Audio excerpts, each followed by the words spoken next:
prazer enorme estar aqui mais uma vez. Hoje de manhã tivemos a palestra do professor José Pinilla sobre história da tradução, foi muito instigante, muitas perguntas, né? Eu acho que as perguntas ficaram agora para a parte da tarde também. E agradeço a presença de todos na mesa, que vão continuar discutindo sobre tradução, história. Bom, eu vou passar a palavra primeiro para o professor José Antônio Pinilla, que veio de mais longe, né, abduzido de São Paulo para cá. E já foi apresentado hoje de manhã, mas eu apresento novamente. O professor José Antônio Sábio Pinilla é professor titular da Universidade de Granada, é licenciado em Filologia Hispânica e doutor em Filologia Românica pela Universidade de Granada, com a tese de doutoramento La Crítica a os Lusíadas em Portugal. Suas áreas de pesquisa são língua e literatura portuguesa, tradução português e espanhol, teoria e história da tradução, paleologia da língua portuguesa, e ele foi diretor da Faculdade de Tradução da Universidade de Granada entre 1998 e 2004. Então, com a palavra, professor José. Obrigado, muito obrigado. Então, vou começar. Boa tarde, vou começar fazendo minha exposição e vou tentar explicar esses 15 minutos que cada participante da mesa tem. Eu vou falar da historiografia da tradução no espaço ibérico, autores, temas e textos. A partir de um livro que publicamos em 2015 em uma editora da Espanha, e aí esse livro é uma continuação de outro livro que fiz com Pilar Ordóñez em 2012, las antologías sobre a traducción en el ámbito peninsular, análisis y estudio, onde estudamos o fenómeno antológico e, sobretudo, estudamos 15 antologías publicadas no ámbito ibérico, España e Portugal, e para demostrar ou para mostrar a pujança, a força da pesquisa histórica e como a partir da antologia, do discurso histórico teórico a través das antologias e da escrita que propõe uma antologia, podíamos encontrar uma nova visão da evolução histórica no âmbito peninsular. Então, posteriormente apareceu este livro, Historiografía de la Traducción en el Espacio Ibérico, onde fizemos tamén unha selección de 15 leituras de diferentes linguas e de diferentes pesquisadores peninsulares, mas tamén aí aparece Marta Pulido con Miguel Ángel Vega, representando o ámbito tamén da América Latina ou hispano ou ibero-americano, e tentamos que fose un traballo complementar das antologías do espacio ibérico, mas neste caso historiografía do punto de vista da pesquisa teórica que os propios pesquisadores refleten sobre a historia da tradução. Portanto, as antologías son unha selección de textos ao longo da historia de tradutores, gramáticos, filósofos e tal, mas que falaran ou escreveran sobre tradução, e é un material, mas o libro aquí de historiografía son artigos, é un reader, no termo anglo-saxón, é un reader, isto é un manual de leituras guiadas, que propõe unha selección de diferentes textos, 15 textos, escritos por pesquisadores actuais, que facen parte, portanto, da reflexión teórica ou reflexión meta-histórica en relación ao estudo histórico da tradución peninsular. Entón, desculpe, tal vez debería ficar algo por aí.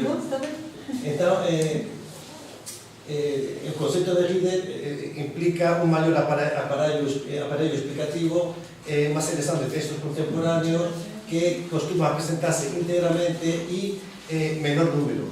Unha antología pode ter entre 40, tal vez, e 100 textos, pelo menos naquelas que no ámbito peninsular. Aquí seleccionamos apenas 15 textos de conferencias, capítulos de libro, ou artigos, etc., de pesquisas actuais. Partimos, já comentei un poquinho de mañá o concepto de historiografía, é a realidade textual, a historiografía como realidade textual, isto é a escrita sistemática da historia e as prácticas. ou tamén pode ser entendida como a historia intelectual da disciplina, historiografía da lingüística, historiografía da matemática ou cualquier outra disciplina. Entendese a historiografía como o estudo da historia, isto é, a reflexión teórica e o punto de vista metodológico adoptado por os pesquisadores na hora de abordar os partos históricos. Então, usamos esa concepción de historiografía. Si quiser, eu posso ficar aquí en pé, historiografía e a metahistoriografía, ten relacións diferentes, mas estamos falando sempre en conceptos e en métodos, en presupostos, objetivos e ideologías, en categorías temporais, que un novo, un vello, en periodos, non é? En categorías espaciais, España, o Península Ibérica, Europa, leste, oeste, América Latina, Brasil, Hispanoamérica, categorías espaciais, e usamos a metalinguaxe como breve paradigma influencia. Usamos nese libro unha concesión ampla de historiografía, aproximações desde diferentes disciplinas, cuyo objeto é a historia da tradução, escrita e oral, e o modo en que esta se escribe. Aí, então, a historiografía é iso, a escrita da historia dun sentido amplo, e o conceito de ibérico para nós era importante. Os estudos ibéricos agora están tamén na moda, os estudos na América Latina, a nova historiografía está procurando unha maior abrangencia dos espazos culturais para sair daquelas concepcións tradicionais de nacional. E, por tanto, se falamos en Península Ibérica, estamos aí analizando un conjunto de sistemas en que interactúan linguas como o castellano, que é a lingua dentro da Península Ibérica, a lingua central, e outras linguas periféricas, como pode ser o galego, o portugués mesmo, o basco e o catalán. Então, vamos encontrar, a partir desse conceito de ibérico, como interactúan os sistemas literarios e como, a partir do castellano sendo o centro, vão establecer diferentes relações entre o galego e o catalán, o portugués e o castellano, etc., entre as diferentes línguas. Pela súa vez, o espacio ibérico ten unha relación periférica en resto a Europa. Já escribía há tempo un traballo sobre Portugal, sendo o país máis occidental da Europa. Non aparecía nenhuma antología publicada na Europa sobre a historia da tradução, sobre o pensamento da historia da tradução, sendo, quando falaban da historia da tradução na Europa e no Ocidente e tal, o país máis occidental da Europa, que é Portugal, non aparecía. Então, a Península Ibérica fica tamén como periférico en relação a Europa. E, pela súa vez, na Península Ibérica encontramos outro centro de periferia en relação ás línguas da Península Ibérica. Então, é unha categoría supranacional, isto, e é un conjunto de sistemas lingüísticos e culturais que reproduz asimetrías entre eles. Por tanto, quando falamos en tradução e enfocares os coloniais ou de outro tipo, non é apenas Europa con América, por exemplo, mas tamén mesmo nun espazo como a Península Ibérica vamos a encontrar asimetrías.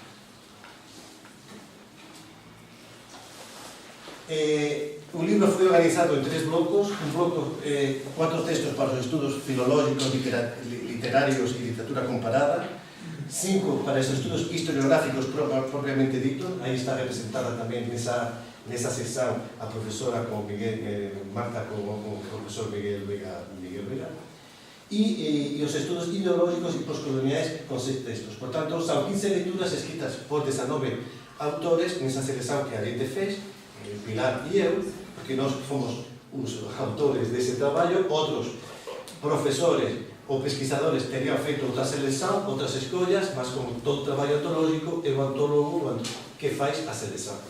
E é unha progresión de 4 a 5 e 6 textos, demostrando a evolución da disciplina. Temos, portanto, os textos foran colocados en orden cronológica, mas en unha división de 3 blocos, con un prefacio, con unha introducción cada bloco, cronológico, bloco historiográfico e bloco ideológico postcolonial, e aí os textos son ordenados íntegramente e cronológicamente. Mas as lecturas poden ser feitas de maneira transversal. Non é preciso comenzar a ler un libro pelo primeiro texto e acabar pelo último. A gente pode ler os textos porque todos eles, a pesar desa división, van ter problemas, ideas que poden ser lidas de un xeito transversal. Por tanto, son guías para orientar o lector nos grandes temas, ámbitos e perspectivas da investigación histórica. Há un traballo, como en toda a antología, de selección, de ordenamento, ou de ordenación e contextualización. Profesores, bom, os profesores son profesores de filología, de traducción e literatura comparada. Muitos deles tamén son traductores e intérpretes. Aí temos nomes do boletín para gañar tempo, non é? Miguel Gallego Roca, Hispánica, Francisco Salvador Peñas, Santoyo, Luis de Pinet, Miguel Ángel Vega, Marta Pulido, Teresa Cedulla, Uli Carbonet, Nora Catelli, y Parcerizas, Estudios Pallás, Baigores, Arias. Estamos vendo que ten filología germánica, filología semítica, filología hispánica, románica, traducción e interpretación.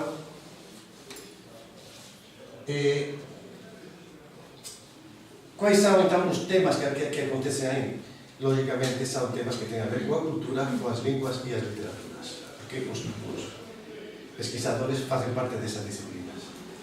Vamos encontrar, portanto, a relação da tradução com a filologia e os estudos literários, com a literatura traduzida, a função das traduções nos sistemas literários, as traduções como parte da história literária e a necessidade de elaborar uma história da tradução, por Gallego Roca, por exemplo, a primeira obra de conjunto sobre a historia da tradução na Espanha, obra de Ruiz Casanova, desde a Idade Media, a historia da tradução de árabe e a defesa dun legado pouco conhecido e precisado de revisão, o Salvador Peña, traductor das Mil e Unha Noites, agora, e Arias y Feria, que son traductores. Vamos bem de tempo? Os traductores e a tradução intrapeninsular, un fenómeno moito importante, como os propios autores escreven en galego, mas eles, ou en vasco, ou en catalán, mas eles depois vão se traduzir para castellano para a divulgação. Santoyo, a historiografía, a forma como os historiadores explican, relacionan entre os mitos e o mito histórico, aspectos metodológicos, as fontes, métodos e modelos, epistemologia da disciplina, didáctica da historia da tradução, escrita e oral, e a propia disciplina de tradução, por Veiga e Pulido. A importancia da historia na formación de tradutores. Todos son temas que aparecen nesas leituras, non? Para unha historia da tradução en Portugal, literatura traducida e censurada en Portugal, estudos postcoloniais, tradução e poder, questões ideológicas, asimetrías entre línguas peninsulares, contactos co outro, interpretación en conflictos, en guerra e conflictos, tradução de textos non literarios durante o protectorado no norte de África, en Marrocos, porque hoxe en Marrocos, neste ámbito. Todo isto nos está levando tamén para ámbitos que, sendo temas tratados na Península Ibérica, nos levan para, claro, a Península Ibérica, de todas estas linguas, mas tamén para Hispanoamérica, na época do descubrimento, no grupo africano, ou tamén para Marrocos, na época do protectorado, ou tamén para a Guerra Civil Española, como encontro internacional de personaxes, como as guerras, van ser un lugar onde vamos encontrar moitas persoas, intérpretes de distintas procedencias, linguas. Vamos a encontrar os pasos esquecidos, Portugal, ou as fronteiras, hoxe falei como profesora da Amazonia, as fronteiras como lugar de conflito e tradução tamén.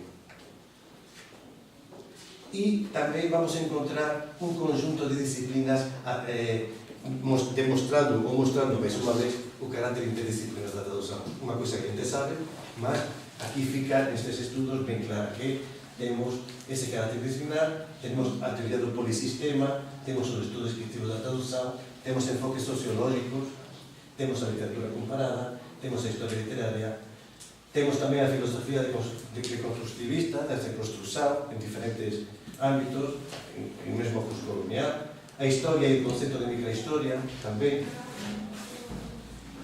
E, quer dizer, o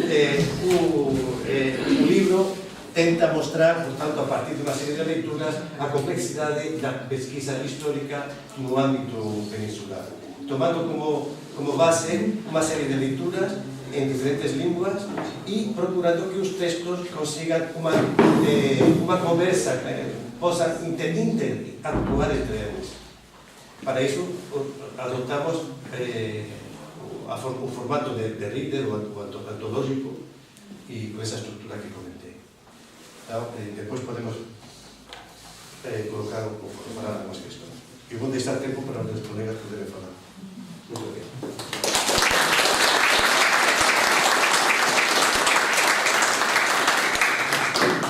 Vou agradecer a fala do professor José, que pontualmente terminou em 15 minutos, mas poderia ter se alongado aqui, nós não somos tão rígidos.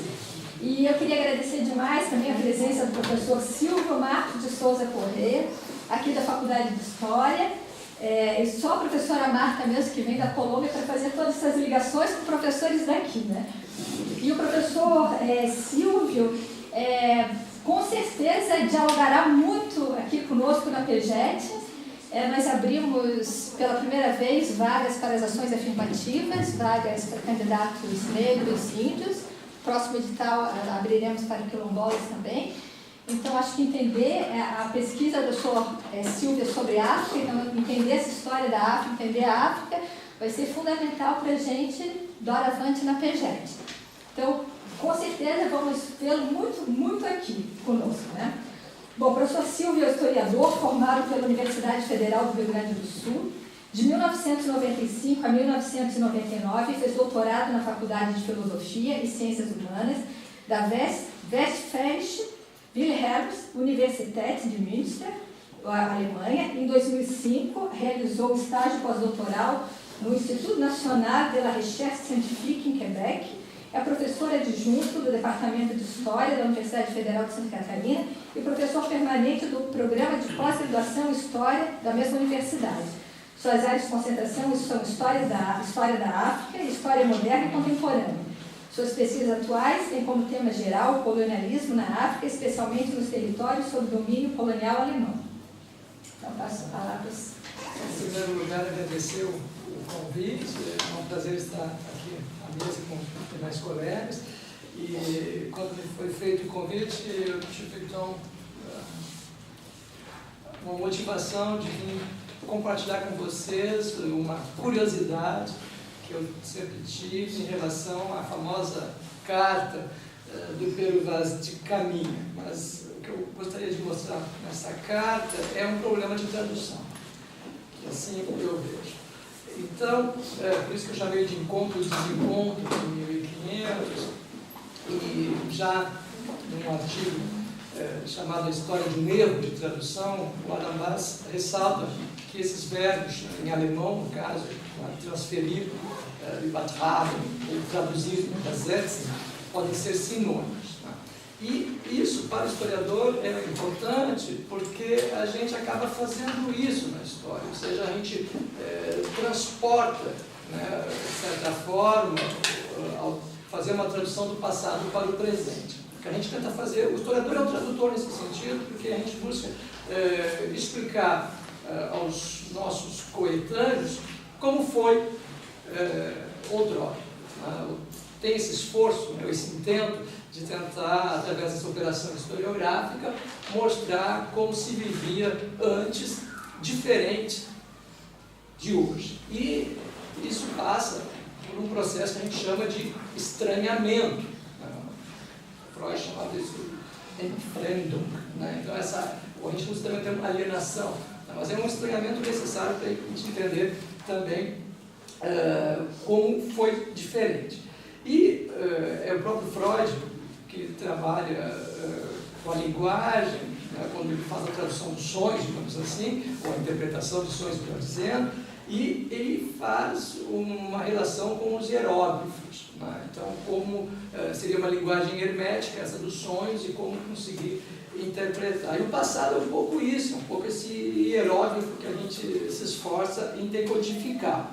Tá? Então, de certa forma, como eu disse, o historiador traduz o passado, né? A história é, então, ao mesmo tempo, tradução e transferência, né? É um veículo que move a interpretação do passado e a compreensão do mesmo. É claro que precisamos de ferramentas de uma hermenêutica para fazer essa tradução, e por isso, aqui eu chamo a atenção porque é traduzir a diferença. E no caso da Carta do Caminha, é como aqui Pero Vaz de Caminha traduz essa alteridade, tá? Essa alteridade pretérita, porque nós não temos mais esse outro na nossa frente. esse outro que o Caminha encontrou em 1500, já não existe mais. Então são vestígios apenas, indícios que nós temos desse outro de 500 anos atrás e que está na carta do Pero Vaz de Caminha.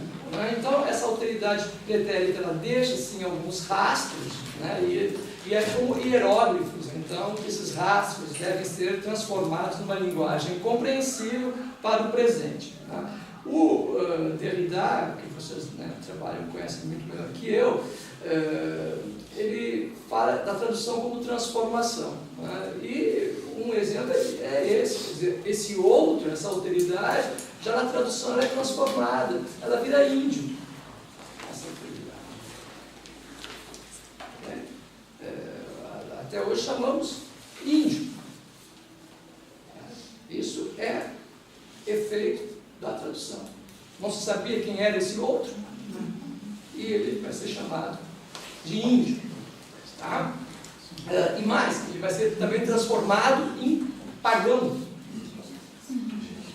Esse outro não se via como índio, e esse outro não se via como pagão. Mas na carta, ele vai aparecer como o outro do outro. Ou seja, ele vai ser o outro do africano. E vai ser também pagão, porque ele não é como o outro, no caso, como eu vou depois comentar com a carta do Caminha. Então, eu vejo vocês como a tradução já transforma essa alteridade em alguma coisa, né? Como eu disse, o índio pagão. Tá? Mas é um índio também que é visto como um pouco antecipando o bom selvagem do Rousseau. Né? O Caminha vê com bons olhos esse índio e um futuro para portugueses aqui no que vai ser chamado então depois, não por ele, por Caminha, mas depois também, questão de tradução, Brasil. Né? Então, com esses exemplos, eu vou procurar mostrar agora com a carta, né, de Caminha, esse registro que traduz, transfere e transforma o outro ao mesmo tempo. Né? Esse caso oferece ao historiador matéria para a tradução. A matéria, então, é a carta que eu tenho aqui. Eu vou apenas ler algumas partes para chamar a atenção de vocês dessa situação. Então, eu espero que vocês conheçam um pouco, né, de como foi esse acontecimento. Eu vou ler um parágrafo que é, ao meu ver, muito interessante, porque quem vai ao encontro desses índios, quando chegam, assim chamados índios, né, quando chegam próximos à costa que vai ser do Brasil, quem é enviado num batel é o Nicolau Coelho.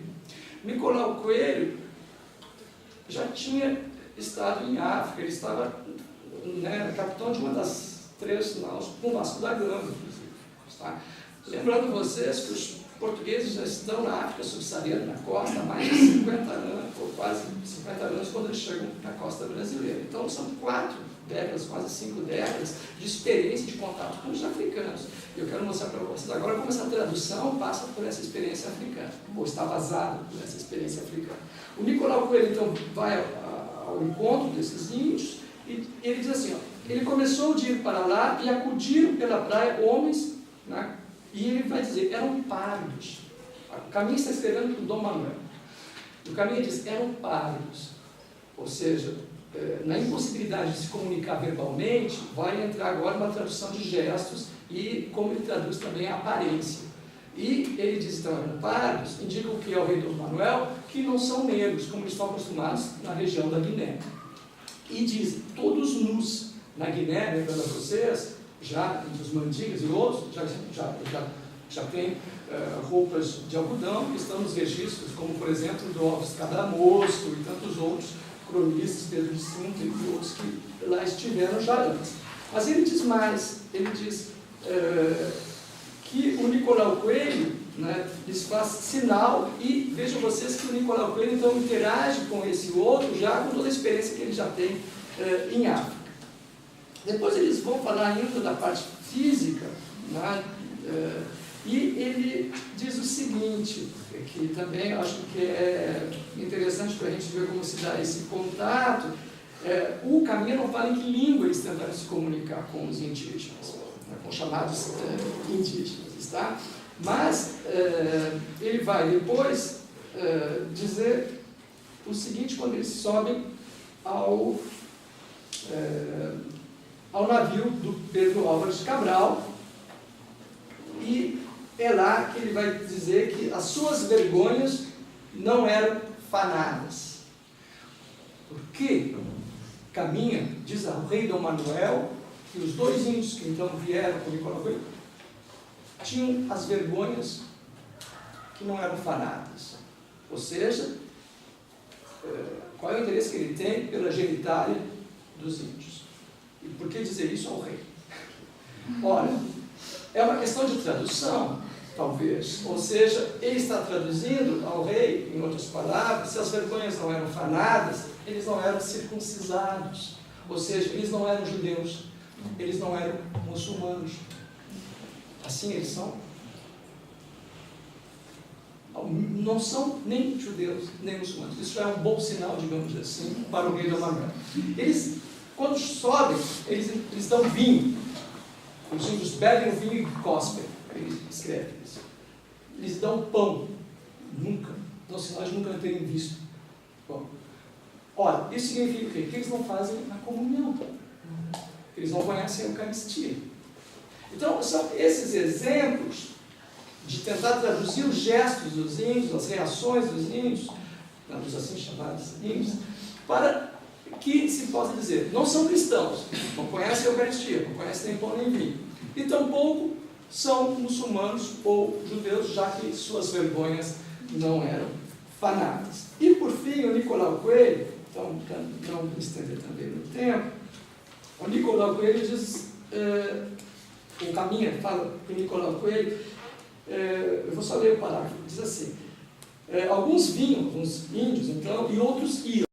Eles estão na praia e, acabada a pregação, né, do Frei Henrique, acabada a pregação, como Nicolau Coelho trouxe muitas cruzes de estanho com crucifixos que lhe ficaram ainda da outra vinda. Não significa que o Nicolau Coelho estivesse já no Brasil, mas a outra vinda qual é? Aquela que foi para a África. E era comum já, em função dessas experiências luso-africanas, eles levarem esses crucifixos, como ele diz, né, de estanho, que ficaram ainda da outra vinda. E eles distribuem isso. Não esqueçam vocês que em 1500 eles já estão, os portugueses, a fazer, né, bom comércio já em muitos pontos da África Atlântica. Então, mostra como Nicolau Coelho, nesses presentes, já está muito habituado com esse tipo de prática. E agora eu passo para um outro texto, que é do João de Barros. Não sei se vocês, quando crianças, estudaram no ensino fundamental as capitanias hereditárias. Tem uma na ensino que o proprietário era o João de Barros. Ele nunca colocou os pés no Brasil, tá? Mas ele tinha recebido essa capitania. Mas ele, como cronista também português, ele, nas décadas, né, é basicamente essa, digamos, história épica dos portugueses até o Oriente, enfim. Mas tem um parágrafo que é muito interessante, porque está oculto aqui a informação na Carta do Caminho. Ele diz assim, quando ele chega na costa brasileira: vendo os do batel, que nem aos aceros, nem as coisas que lhe lançaram na praia acudiam, então eles jogaram coisas, mas os chamados índios não vieram, cansados de esperar algum sinal de entendimento deles, tornaram-se a Pedro Álvares, contando o que viram. Então, no primeiro contato, né, não foi tão bem sucedido. Mas ele diz assim depois, que no mesmo batel começou um negro.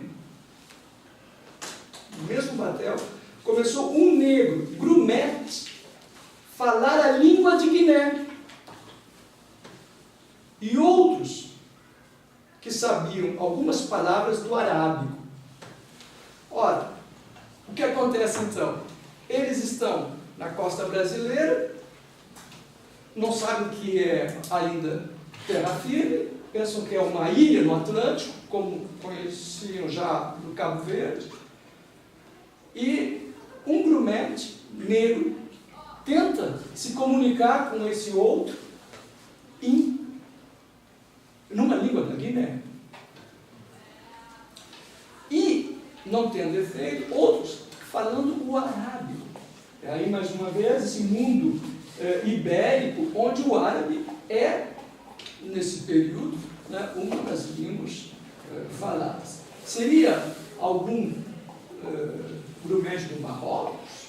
Seria algum grumete de Espanha? Não sabemos. Mas, então, vejam vocês que não foi o português a língua que se tentou fazer a primeira comunicação com os chamados índios. É uma língua da Guiné, que é muito lógico, já que eles estão acostumados. Mas, como eu já disse, eles vão dizer, esses índios, né, ou seja, esse outro, era de cor parda. Então, eles já sabem que é diferente do que eles encontram na Guiné. E depois eles vão dizer, um cabelo liso, e dizem corbaça. Né? Outros vão mostrar que fisicamente são diferentes do que eles encontram na Guiné.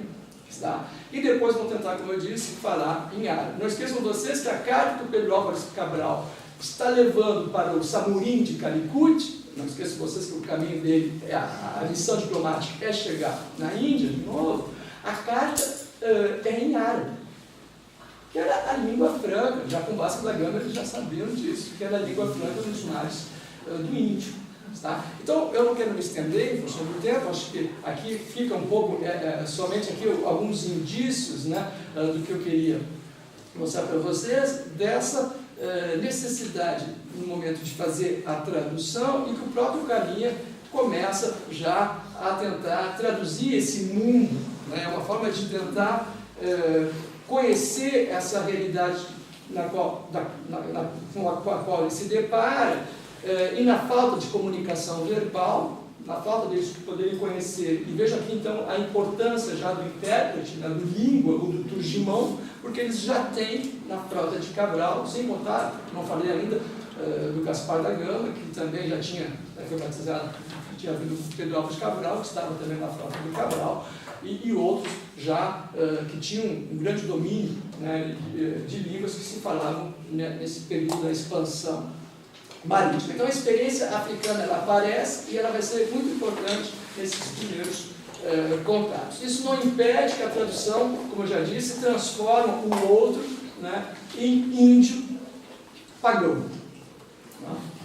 Bom, então agradeço a atenção e depois a gente pode talvez discutir alguns pontos que forem do interesse de vocês. Obrigado.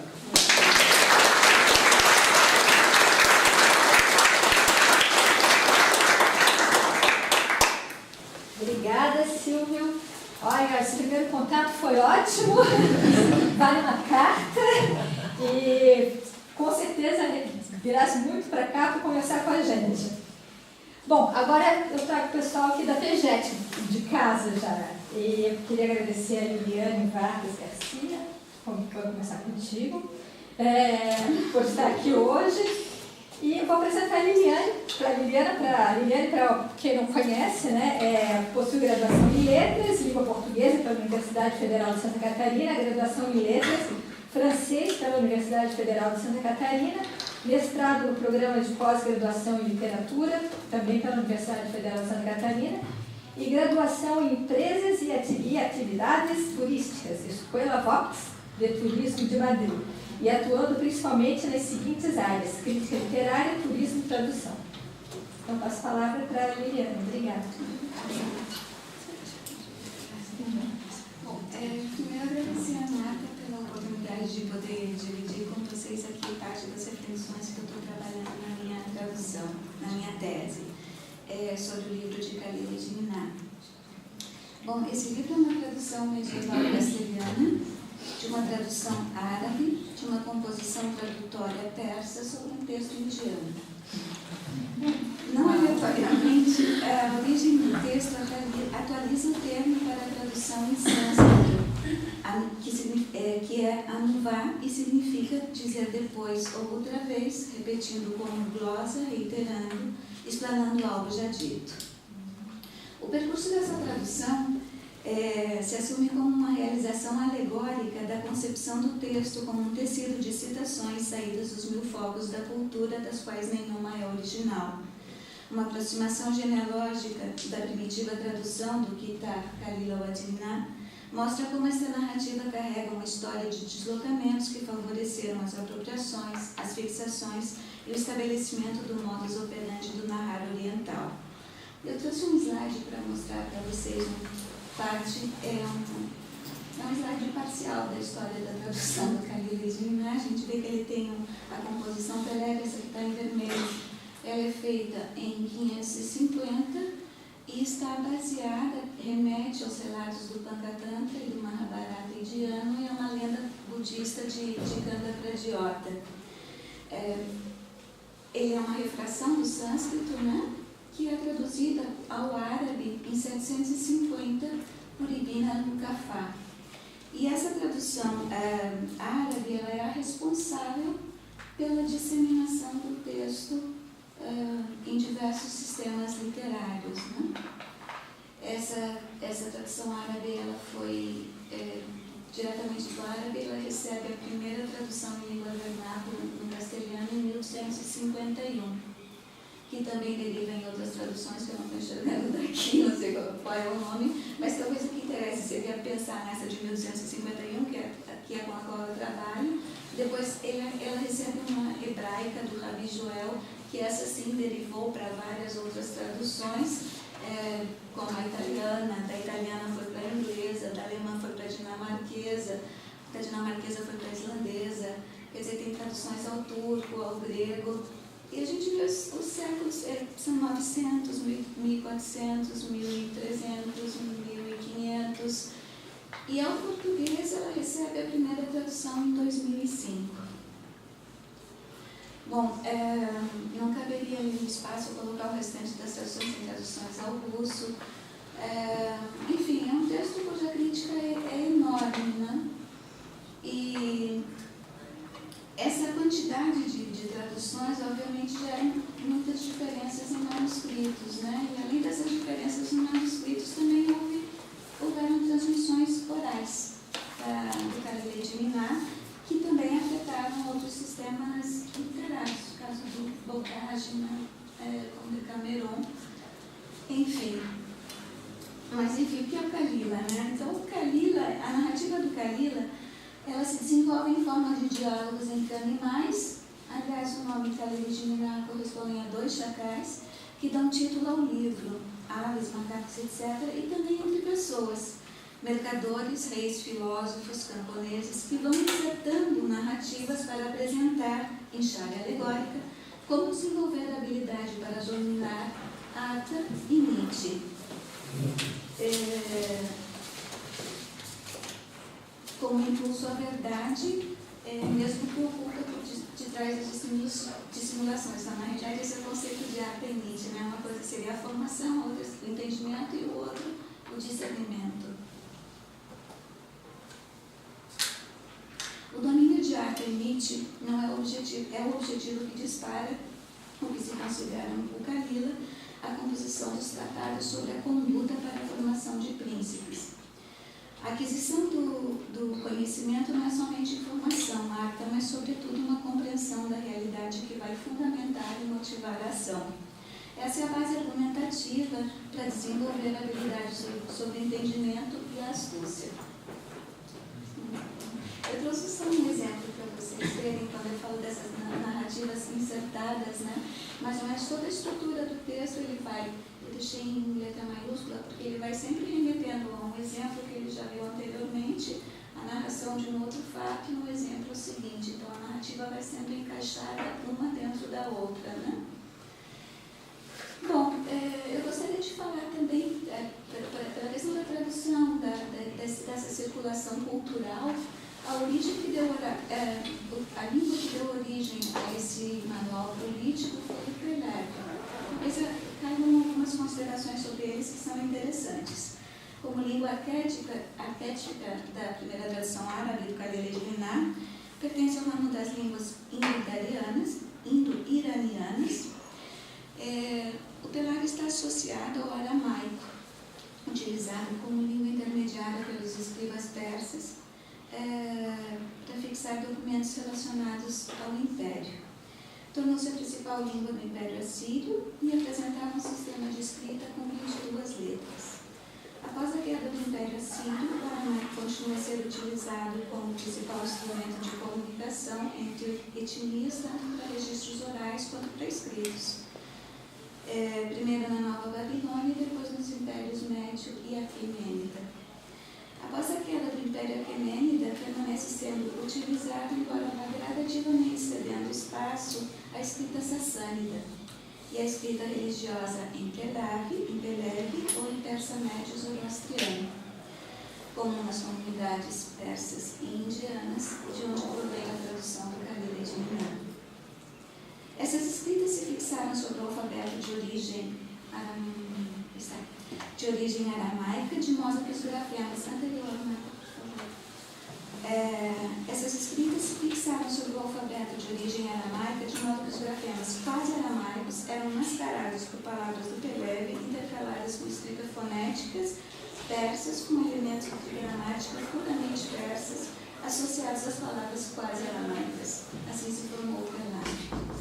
Durante a dinastia sassânida florescem as literaturas religiosas e laicas na Pérsia Média, ambas fixadas neste peculiar sistema de escrita religiosa com base aramaica e com inscrições trilingües. Nos últimos anos dessa dinastia, os livros sagrados dos zoroastrianos foram codificados e transcritos em Avesta, no estilo persa antigo, e em Zandi, que era uma tradução com comentários em Pelevi. O estabelecimento do Pelevi coincide com a ascensão do Império Sassânida, que por sua vez coincide com a tradução do manual político para a formação de governantes Cariáquicos da Manac. Durante este período, uma grande quantidade de textos científicos e literários foi traduzida do grego e do sânscrito, e embora não tenham sido conservados no original em Pelevi, alguns conteúdos ficaram conhecidos como metatraduções em siríaco e árabe, cuja reminiscência acusa sua presença nos escritos árabes da Idade Média.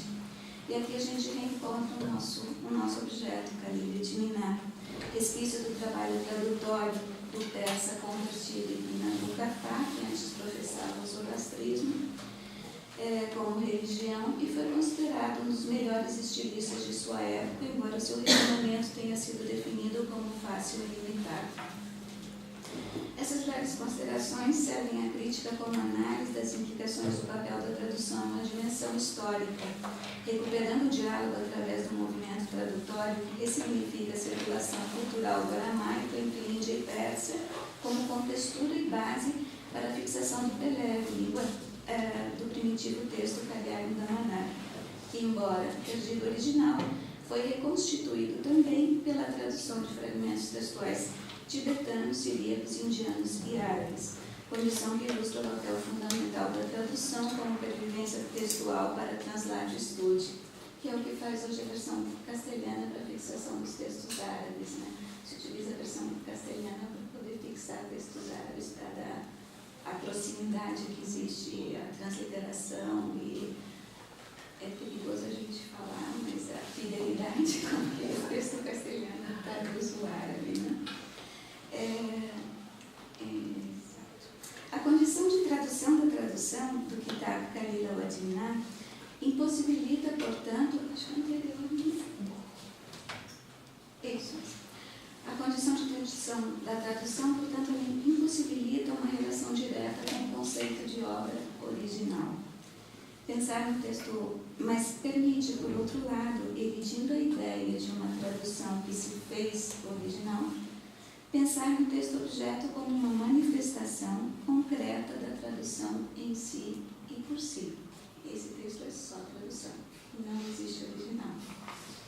Um trabalho de linguagem que não ignora a origem, mas se desvincula do efeito que a secunda a partir da supremacia de um original que materialmente não existe.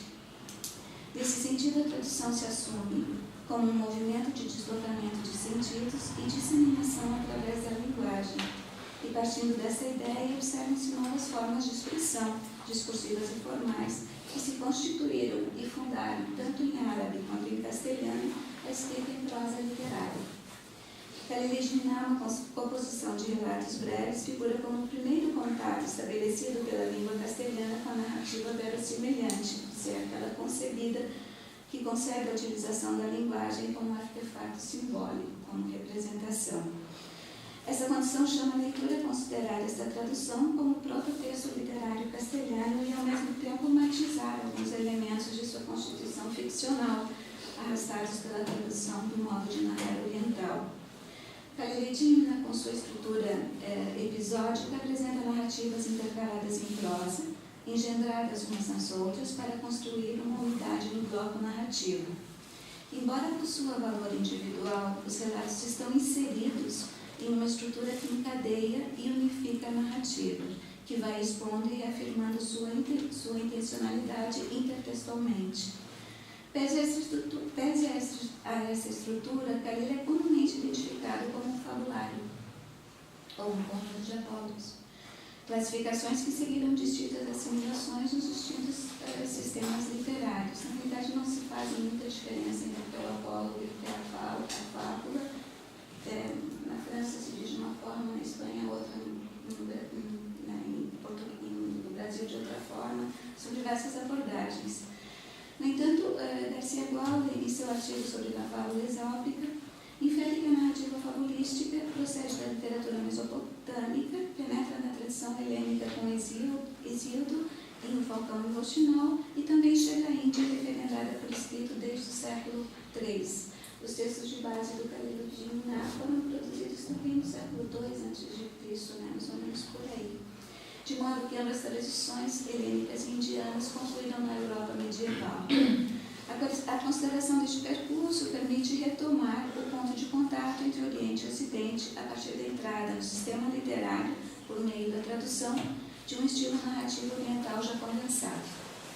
No entanto, a tendência de produzir distintos graus de complexidade através da estrutura intercalada de Galileu de Minar não é observada quando essa estrutura se aproxima da classificação dos gêneros de fábulas ou apólogos de forma isolada. Sua classificação canônica e literária como fabulário escamoteia seu caráter de prototexto ficcional e gera imprecisões que dissociam a narrativa de Galileu de Minar de sua estrutura encaixante, de sua narrativa sobre a narrativa, que é o fim de toda a narrativa, como dizia Todorov, e que justifica sua abordagem como um prototexto literário. Enfim, o percurso dessa tradução deixa inscrições cinzeladas de forma material, mas também arquivadas em um espaço virtual que permite desvelar relações de forças presentes no texto-contexto, como resíduos, como rastros de uma escrita da história através do movimento tradutório. Como exemplos tradutológicos, recupero dois casos de transliteração e apagamento linguísticos e culturais como marcas de deslocamento dos enunciados que produzem efeitos distintos. A primeira dela está no capítulo do Evangelho Vedanta de Sogarcio, que é um capítulo de origem budista, onde a gente tem uma transliteração da palavra árabe ao castelhano, que fixa pela primeira vez essa manifestação léxica em língua castelhana, a manifestação do Brahman, que não existia, foi copiado do árabe, assim, existem vários outros exemplos. Esse processo conduz a conjunções que relacionam ambas tradições e apontam indícios conceitual e material do contato com outra forma de pensamento que, por sua parte, arraiga também uma concepção particular da relação com os saberes, de sua leitura e assimilação. O segundo exemplo, na tradução castelhana, os dois chacais, eles são introduzidos como lobos selvagens. Para o Dolla, um estudioso que fez uma fixação dos manuscritos do Galila, esse lobo cerval é fixado a partir do ar dessas duas entradas, a nur, que significa chacal.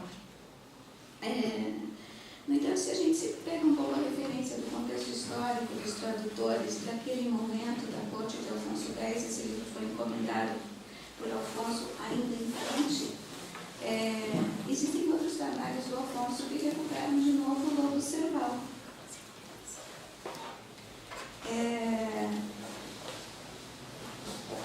Esse termo lobo cerval aparece na sétima partida, que é coetânea, E ele se refere a um animal que existia nas terras de Castilha, né, e que era absolutamente, o chacal era absolutamente desconhecido naquele momento.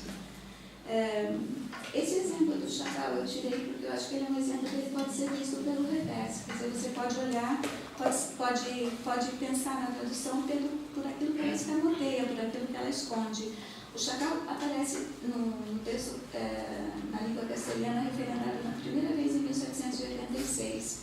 E a RAI traz que a origem vem do francês, do termo e do francês esse vem do turco, esse vem do persa, que vem do sânscrito, os idiomas arquetípicos do Carrilho.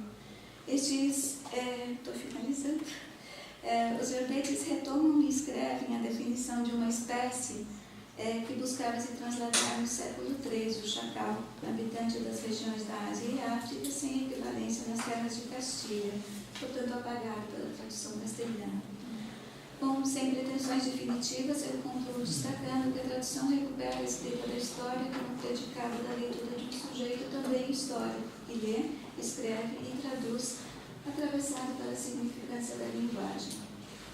Assim, de forma alegórica, o personagem de um livro do árabe do século XII, o chacal mergulhador, enuncia: sou mergulhador porque mergulho nos sentidos sutis para extrair os segredos e os saberes ocultos.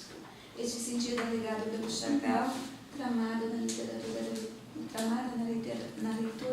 da tradução castelhana, serve para finalizar metaforizando a tarefa do tradutor, do chacal tradutor.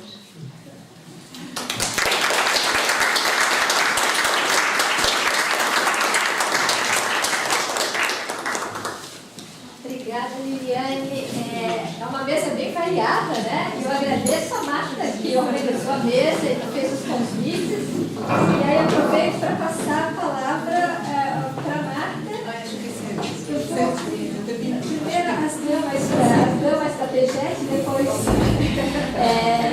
bom, eu vou apresentar a professora Marta, não precisa nem de apresentações, mas enfim, possui doutorado em Ciências Literárias e Humanas pela, como ela está, Université Paris-Créteil, Val-de-Marne. Sim. Atualmente é professora, pesquisadora da Universidade de Antioquia e professora pesquisadora da PGET e da Universidade Federal de Santa Catarina. Tem experiência na área de educação com ênfase em tradução. Muito obrigada, Dirce. Professora Dirce, muito obrigada aos estudantes da minha disciplina de tradução literária. Hoje era a nossa última aula, por isso estávamos aí reunidos. Agradeço que aceitaram esta mudança bem mais interessante, não? que nossa aula. Eu tenho aqui...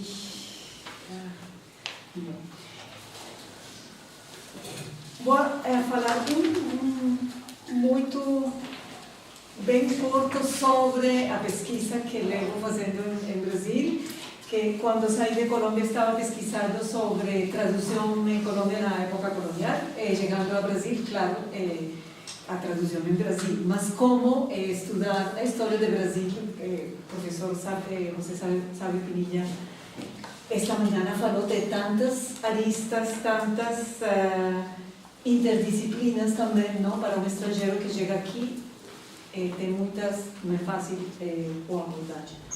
Então, eu tinha começado a trabalhar os catecismos que se escreviam no século XVI em espanhol, ou às vezes bilíngues em línguas indígenas em Colômbia, e como esses catecismos iam modulando, transformando, como Silvio falou, esse índio que estava recebendo essa informação que era desconhecida para ele.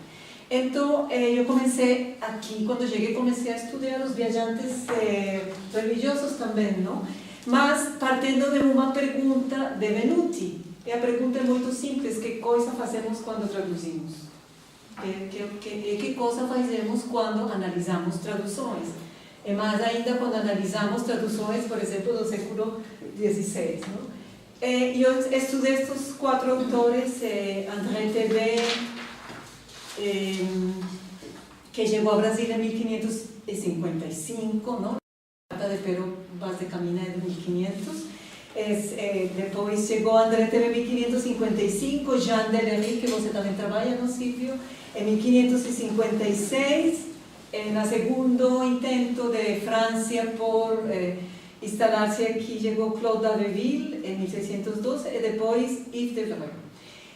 De todos ellos yo voy a tomar un solo ejemplo de cómo iban insertando a lengua tupí los escritos, las crónicas que les escribían, que ainda, claro, no estaban haciendo traducción, más escribiendo para los mismos europeos o que veían aquí.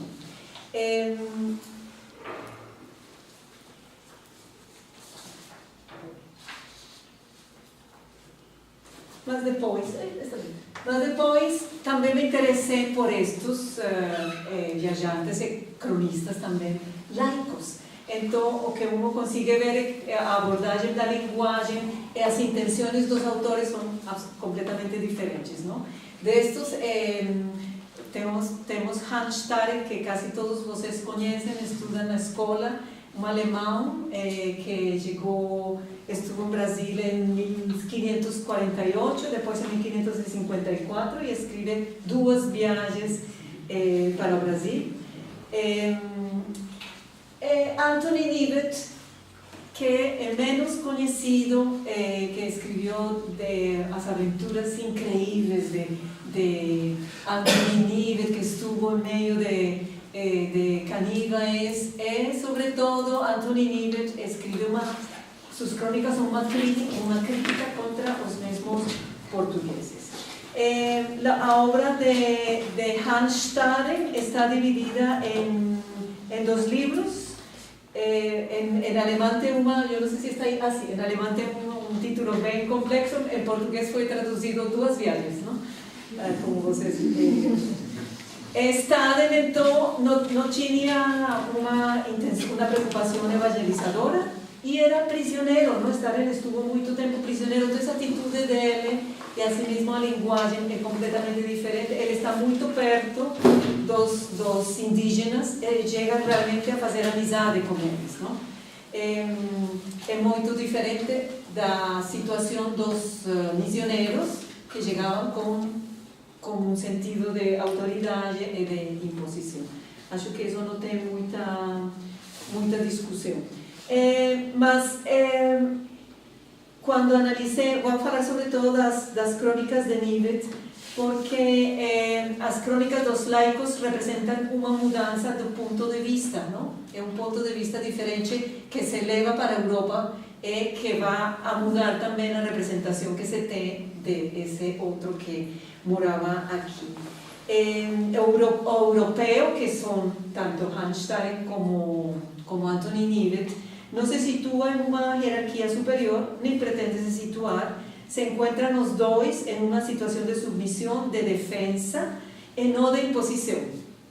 Desde que Knivet sai de Inglaterra, em 1591, ele já está às ordens de um capitão, não? Que é o capitão Cavendish, e quando chega a Brasil, imediatamente é feito escravo pela família de Sá, em o que hoje é Rio de Janeiro. Então, ele sempre está em uma hierarquia de submissão. Debré, então, que um dos missioneiros, encontramos nas crônicas deles, começamos a encontrar termos tupi, por exemplo, abacaxi, e como uma explicação do que é essa fruta, como se come. Acho que é bem interessante como eles começam a descrever essas novas plantas, frutas que vêm. Mas me interessei em essa maneira como aqui vocês têm em cima em tupi e abaixo em francês, não? Je te salue Marie, de grâce pleine. Eu olhando a frase em tupi, mas que significava Maria para eles, não? E que significava ave. Mas esta é a frase tupi, não? Ave Maria, graça. Essas 3 palavras não significavam nada para eles, mas eles repetiam e tinham que aprender de cor, não? Béni est le fruit de ton ventre, Jesus. Vocês entendem essas frases em francês? Não precisamos traduzir? Sim? E eu, você quer traduzir? Abençoado seja o fruto do seu ventre, né? Aham, ok. Sim, então, Jesus também eram palavras que eles não conheciam e esta obra, 1864, mas foi publicada em 1864, mas Hebreu escreveu entre 1613 e 1614, não? A pergunta que me fiz durante a pesquisa era se traduzia realmente? Se traduzia nessa época? Isso é o que nós consideramos tradução? Fica em forma de pergunta, não? Eu tenho uma teoria que pegou de Bergman e de Paul Ricoeur, que a tradução é uma ato de amizade, não? Eu sempre divulgo isso entre os estudantes. Se não, por lo menos, de honestidade, não? Quando uno traduz, uno tenta ser o mais honesto possível. Às vezes é impossível ser fidel, mas uno quer ser honesto. Mas aí eu não vejo realmente tradução. Em uma frase dessa eu diria que não é tradução, não? Há uma imposição de uma religião, de um conceito, ok? Então, esse é Hebreu. Outra frase de Hebreu que achei um pouco divertida é que eles tentaram explicar os 10 mandamentos. Ele tentou explicar os 10 mandamentos e não conseguiu. Vamos a resumir. Vamos fazer um resumo desse sommaire de commandement de Dieu. E resume em dois. Um é sur toute chose tu aimeras Dieu. E aí eles equivalente de Dieu é tu pain, em tupi. E l'autre é aime ton prochain como toi-même, não? Então, eu sempre pergunto que falava isso, não? Que hoje são todas especulações, mas que falava isso para eles, não? Sur toute chose, tu aimeras Dieu. Talvez, sim, não? Talvez porque tu pão para eles era uma divinidade, um poder. Mas quando diz aime ton prochain como toi-même, ama teu próximo como ti mesmo, mas o próximo para o indígena era também a pedra, era também o rio, era também a água. Então, ele falava outras coisas, não? Os hebreus achavam que eles estavam entendendo, mas para eles eram outras coisas. Não, acho que havia um movimento linguístico, talvez, mas não é tradução. Ou pelo menos o que nós entendemos hoje por tradução. Depois, tem muitos trechos bilíngues. Tem que é um indígena que é levado à França e foi Claude Dabreville, acho que levou, e ele construiu um discurso para o índio que está em tupi e em francês, e um discurso construído como, imagina, mas ele não pôde falar assim. Não trouxe esse para não alargar muito a apresentação. Mas Nivet, então, que é este inglês mercenário, não tem interesses evangelizadores, além, vocês lembram que a coroa inglesa estava em guerra com Espanha e Portugal, eles eram inimigos. Então, Nivet, quando chega, ele sempre está entre os portugueses, os franceses, os ingleses, e Nivet era falava línguas facilmente, aprendeu muitas línguas indígenas, francês, português, e ele mudava de identidade quando precisava. Quando precisava ser francês era francês, quando precisava ser inglês era inglês. Então, ele descreve, ele volta à Inglaterra em 1601 e ele conta a história para alguém que transcreve e depois a obra é publicada. Termina toda a descrição da viagem aqui, que não vou falar dessa parte que está em 2015, foi reeditada em inglês por Viviane Lessa, que foi a mesma pessoa que traduziu para português essa obra. Então é interessante ler tanto a tradução dela para português como a edição que ela fez em inglês, porque escribió un prefacio y unos apéndices bem interessantes. Quando termina a obra, Nive fala: já contei para vocês tudo o que aconteceu, ou como encontrei de crueles os portugueses, como os caníbales preparavam o inimigo para ser preparado e comido. Mas agora eu vou mostrar para vocês como falar para eles o dia que vocês chegarem lá. Então ele diz: We are Englishmen. Ele escreveu um discurso muito pequeno, ele escreveu um discurso em inglês e em tupi. Ele diz que na língua dos potiguar. We are Englishmen, as you all know, that in times past had peace with you. Now knowing the need, as se escrevia assim, não? Nessa época, the need and want that you have of all such things as before, your fathers had, for the love that both your ancestors and ours did bear one to another, and for the love and pity that we have you want, we are come to renew our ancient amity. Eu achei esse trecho muito legal para tudo que eu venho pensando sobre a tradução, porque é o único momento onde eu vejo nessas transcrições que existe a palavra amizade. E Nive diz: mas temos que chegar a eles como amigos.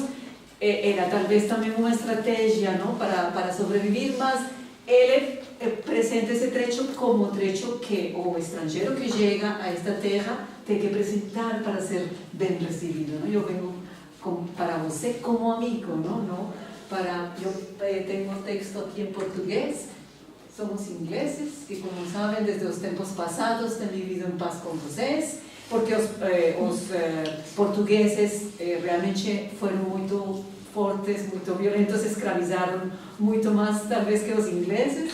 Como sabemos que vocês agora necessitam e desejam as mesmas coisas que seus antepassados certa vez desejaram, é pela amizade que nossos antepassados que os seus nutriram uns pelos outros, e pelo afeto e pena que sentimos de sua necessidade, vimos renovar nossos antigos laços de amizade. Assim termina Nive esse livro de crônicas de sua estadia em Brasil. A Viviane Kogut-Lessa de Sá também faz uma história, em um apêndice das múltiplas edições que teve o livro em Inglaterra. Foi publicado primeiro parcialmente, depois completamente. Esses livros se traduziam, no século XVI se traduzia primeiro para latim, para português se traduzia muito depois. Não? Então, por isso também, esses livros chegaram aqui e foram conhecidos séculos depois. Não?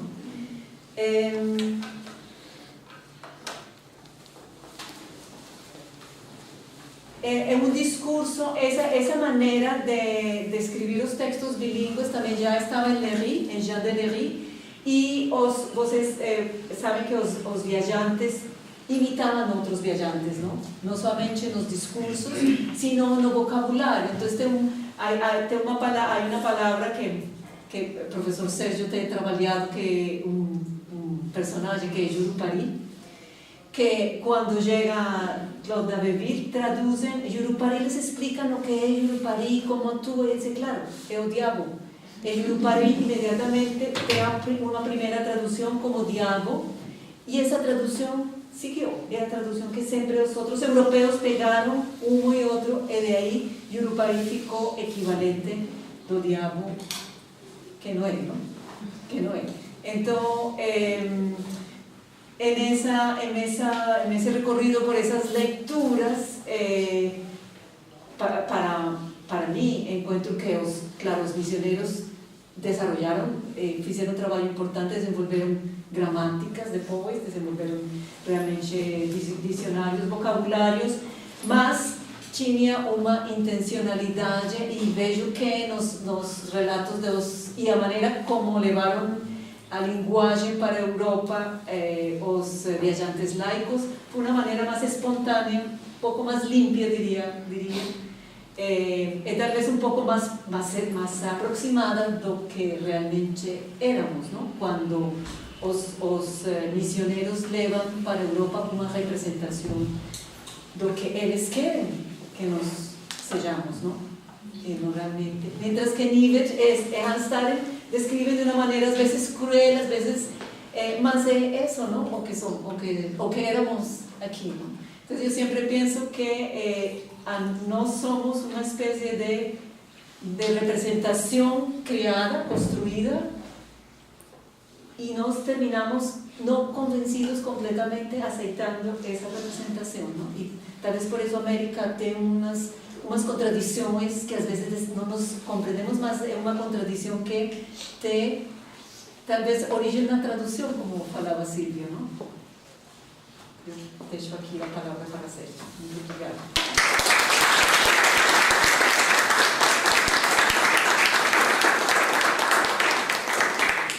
Obrigada mais uma vez, Marta.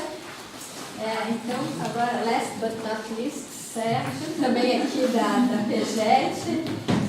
Vou apresentá-lo, professor titular junto ao Departamento de Língua e Literatura Vernáculas na Universidade Federal de Santa Catarina e pesquisador do CNPq, tradutor, ensaísta e poeta.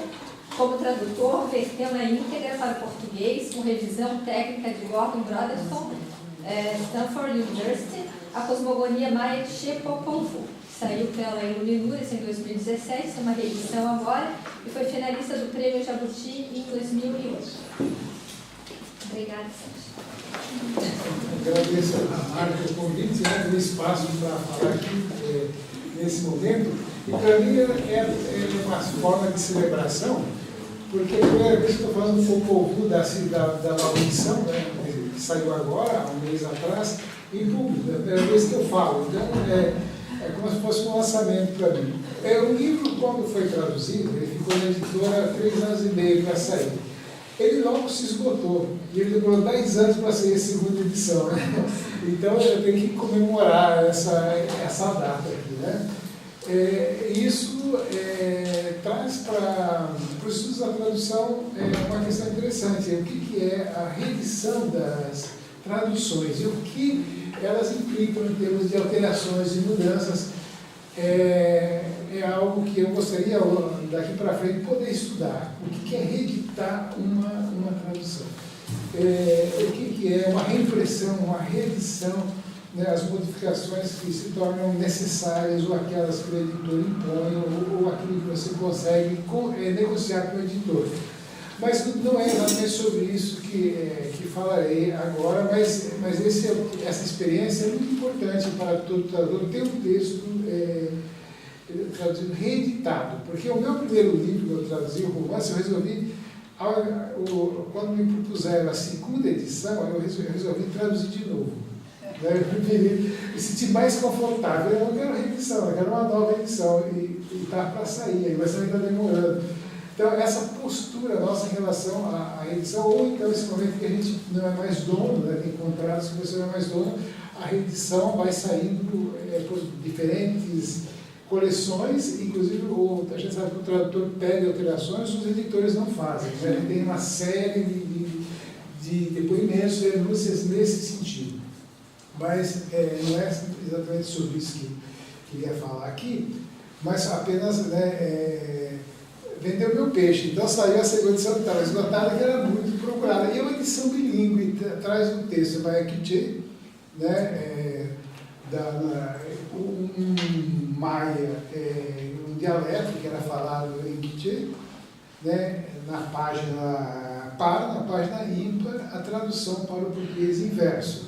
E procuramos traduzir todas as palavras, quer dizer, o fato de ter o texto ao lado é muito importante, né, para o leitor e para o tradutor também, porque a gente sabe que temos que coordenar linha a linha, não escapam expressões, não escapam palavras. É um controle muito importante para o tradutor, fora de que o texto é inverso, né, tem a questão dos versos, mas tem a questão que os textos ficam lado a lado. E agora, pouco antes, eu tive o prazer de encontrar a publicação, depois de um século, da Poranduba Amazonense, do João Barbosa Rodrigues, que saiu também bilíngue. É o texto em Engatu e o texto em português.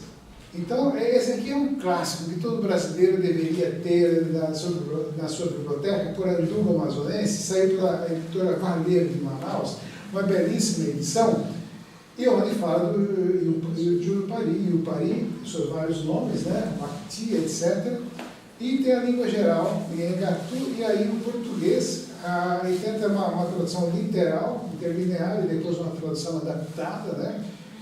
E o tradutor, o Barbosa Rodrigues, o tempo todo preocupado com a evolução da língua, e como que a língua foi sendo alterada, pelo elemento africano, que os índios passam a usar, amuleto, por exemplo, ou então fetiche e os elementos também europeus que passam a ser incorporados pela língua geral. E ainda tem esse tupi, né, falado, né, no Brasil, muito falado no Brasil, né? Até o século XIX, quando o Barbosa Rodrigues estava no norte, né, do país. Então, eu acho que duas edições que são importantes pelo fato de serem bilíngues. Eu acho que é uma tendência hoje no Brasil que os textos indígenas, quando é possível, venham com o texto original. Porque durante muito tempo, isso, e até recentemente, não era um procedimento seguido. Faziam-se adaptações, publicavam-se os textos sem o original. Mesmo autores que conviveram com os índios e tinham condições de transcrever o material original, né, que serviu para a tradução. Né? Hoje não é mais possível, mas nós temos exemplos no século XIX, no século atrás, de autores que se preocuparam com isso. E esses dois textos aqui e outros, né, me interessam muito, porque minha pesquisa agora, ela depende dessas traduções e de outras, que eu tenho pesquisado o sexo vegetal. O sexo vegetal, para mim, é um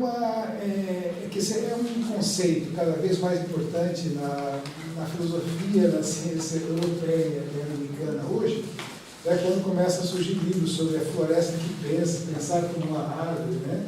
O mesmo livro recentemente que saiu pela Cultura e Barbárie, A Vida das Plantas, do pensador que esteve aqui na nossa universidade, Manuel Coccia, que é italiano, mas que escreve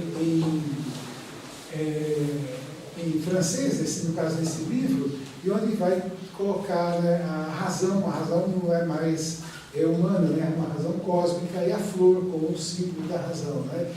Mostrar a semente como elemento racional do universo, é uma razão que o homem independe do homem, o homem não é mais, né, o centro, e é uma razão que organiza o cosmos, uma grande razão panteísta, espiritual de Deus. Esse é um conceito que bastante contemporâneo tem sido usado. E esses dois livros nos permitem pensar nisso, né? Porque nos dois surge uma questão, e em outros, inclusive o que eu estou traduzindo agora, que é o manuscrito de Huautili, é uma cosmogonia andina, né, dos Andes. O que aparece dele que são as virgens, entre aspas, que ficam grávidas subitamente. E aí os seus pretendentes, os índios comuns, né, ficam assim, enlouquecidos, né, querendo a vingança, com quem ela teve a relação sexual, né, e ficou grávida. E curiosamente, nesse livro aqui tem duas introduções de dois antropólogos especialistas amazonenses contemporâneos que chegam a falar, olha, isso aqui é um exemplo claro da Bíblia, né, do relato bíblico, né, aqui, apesar do Barbosa Rodrigues ter mostrado que 3.000 anos antes da Bíblia, esse tema da Virgem já existia e era comum em outras civilizações na Ásia, né? Não é uma coisa bíblica. E curiosamente, não existe aqui no livro, se você for ler, e o Barbosa Rodrigues ele não chegou a ver isso, mas parece que as pessoas não viram no século XIX e no século XX, que é uma questão de tradução, talvez, uma tradução visual, que não existe virgem que fique grávida nesses textos. Elas fazem sexo vegetal com as plantas. Quer dizer, é claro, a mãe de Jurupari come uma fruta, a fruta escorre, vai até a vagina, ela fica grávida, teve sexo. não é? E no Popol Vuh, a Virgem encontra a árvore, o porongo, e o porongo falou, vou cuspir em ti, na sua mão, ela dá a mão. Então ela tem o sexo com o líquido que sai das plantas. Então o conceito de sexo vegetal se perdeu, quer dizer, isso não tem na Bíblia realmente. Eu acho que no Godard, o Jesus Salim-Marie, tenta colocar isso, a Virgem ter sexo com raios cósmicos, talvez. Ela durante a gravidez, o corpo vai se contorcendo, vai se deformando até chegar na barriga, quando depois ela dá a luz. Mas eu acho que é isso que enfureceu, né, os católicos, né, porque há claramente uma violação do corpo feminino em Jesus Salim-Marie. Aqui também há, mas isso é uma questão que o Godard coloca.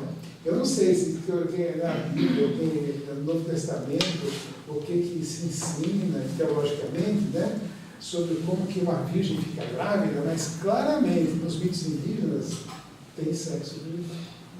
Então, a tradução desses textos permitiria a gente pensar isso como você fazem-se acusações desses textos de serem espúrios, originais da Bíblia, quando não tem nada bíblico aqui. Tem muito sexo, tem muito prazer. As mulheres sentem prazer enorme comer as frutas, isso é descrito em detalhes, né? E agora, como se dá depois elas descobrem que foram violadas. Às vezes, elas mesmas ficam furiosas, porque elas não dizem, eu sou virgem e fiquei grávida. Jamais dizem. Elas sabem que foram violadas, ou elas mesmas sabem que cometeram uma transgressão. Porque tem muita, assim, talvez, nas lendas cristãs, as virgens que fiquei grávida, porque o que aconteceu, né? Aqui isso não existe aqui. E sempre tem a ajuda de um pássaro ou de mamíferos, que vão fazer a aproximação da árvore com a virgem, ou seja, vão catar, os macacos catam as árvores, dão as frutas no chão, mostram para ela, ela come, ou então o pássaro que vai lá, fura, derruba, porque muitas vezes o herói se transformou nesse pássaro, né? Ele vai lá e tem que inundar as plantas. Então, todo um processo, essa virgindade é um processo que envolve uma rede de relações entre o humano, o animal, o vegetal, o mineral, né? E aí, como já foi falado, o próximo é tudo, né? O que é o próximo aqui? Então, eu fico assim, surpreso de ver como que talvez, né, precisemos realmente uma nova poética agora do sexo vegetal para poder ler esses textos segundo a visão, né, que os índios tinham deles. Então, agora, realmente, não tem nada de cristão. E como você tem o texto original, você tem dicionários, você pode consultar o Iengatu. Isso aqui trata, escrito nesse episódio do sexo vegetal, você pode ver que realmente a tradução é fiel e não deve nada à Bíblia.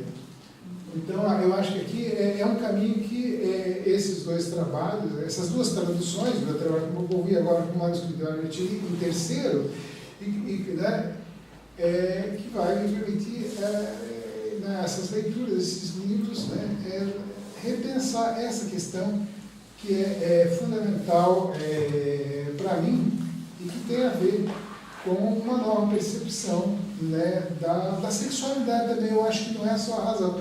Eu acho que muitas vezes a floresta pensa, a planta é o modelo da racionalidade, né, porque a planta está ao mesmo tempo no chão, mas ela está apontando para o sol, ela absorve o sol, né? E hoje tem um heliocentrismo forte de novo, que o centro do movimento ecológico não é mais a Terra, mas é o Sol. Né? Há uma mudança de perspectiva da Terra para o Sol. Mas eu acho que muitas vezes nesses discursos que não tem o elemento indígena, o Coach é super eurocêntrico, ele jamais pega, Jurupari é o filho do Sol, enviado do Sol. No Jurupari tem o sexo vegetal. Então falta o sexo vegetal, a relação com as plantas, e também, claro, o sexo animal, que é uma visão de mundo que permite, né, você pensar a relação entre as espécies. Então, aí, como isso é produtivo. E a tradução, que é necessário os textos bilíngues das reedições, essas são 2 reedições que eu trouxe, são fundamentais que vai permitir que a gente repense isso. A gente tem a obrigação de exigir que os eurocêntricos, Derrida e outros, né, incluam também, né, os textos ameríndios, porque é incrível como o Derrida é eurocêntrico, já o Gilles Deleuze é menos, né? E o Comte é totalmente eurocêntrico, né? É novinho, né? É um negócio assim que a gente tem, e esteve aqui, né? Aqui na universidade, deu aula. Ele está trabalhando com o Nuno Ramos, perto do Nuno Ramos põe uma sementinha na cabeça, é um Comte, né? Eu fiz a resenha no jornal, eu chamei de eurocêntrico mesmo, né? Esse prêmio só tem Copérnico, o Jupari não existe, né? É o centro aqui, né? Então, essa é uma pequena divulgação do trabalho, eu falar um pouquinho da minha pesquisa, e essa questão então, do sexo vegetal, eu acho que a gente pode abordar de muitas maneiras, e eu acho que talvez a gente possa pensar, né, também a tradução como ato sexual. Eu não sei se você tem tão puritanos assim, né? Aí, né, você ter uma relação com a língua, de gozo, então, talvez o Lacan ajude, né? Quer dizer, de gozo realmente, de prazer, de proliferação, né? Então, os mitos indígenas podem nos ensinar muito isso, né? Porque tudo bem, amizade também, mas pode.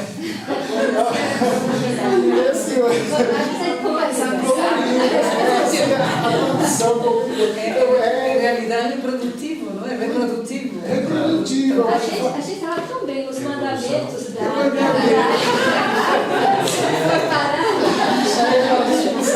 acho que pode ter uma teoria aí, né? A tradução como ato sexual, né? Entre as línguas, né? Que seria muito bonito, já que... Porque para os índios o ato sexual está em tudo. É que ele fala sexual, mas é que eu não arranjei um termo, eu não sei como se alguém já arranjou, mas é isso, as coisas estão... Talvez o Jean Franci, esse grande filósofo francês, o livro Ser Singular e Plural, né, tenha proposto alguma coisa aí, que é o contato sem contato, o contato que gera turbulência, quer dizer, 2 coisas se tocam, elas não se tornam, não criam uma terceira homogênea, elas mantêm a sua heterogeneidade, então, ou seja, elas, ao invés de criar uma coisa contínua, linear, cria coisas descontínuas, quer dizer, que é o prazer, quer dizer, o prazer está de cada lado, as perdas e ganha. Né? Então também fica uma proposta aqui da gente, né, fazer cursos, debates aqui, né, o gozo da tradução, né? Porque os tradutores são muito sofridos, né? Pensar, reivindicar essa liberdade da partilharizada, né? Bom, então, obrigado por essa oportunidade que é de eu poder celebrar, né, o Topovu, que eu fiz com um grande mestre meu, o professor Gordon, na Universidade da Inglaterra, fiz nos Estados Unidos, num centro assim, especializado em cultura maia, né? Ele é um grande especialista em cultura maia, não teria feito sozinho, de jeito nenhum, mas isso é uma história que posso contar em outra ocasião, mas é um livro meu e do professor Gordon, né, que manteve o controle da tradução o tempo todo. Muito obrigado.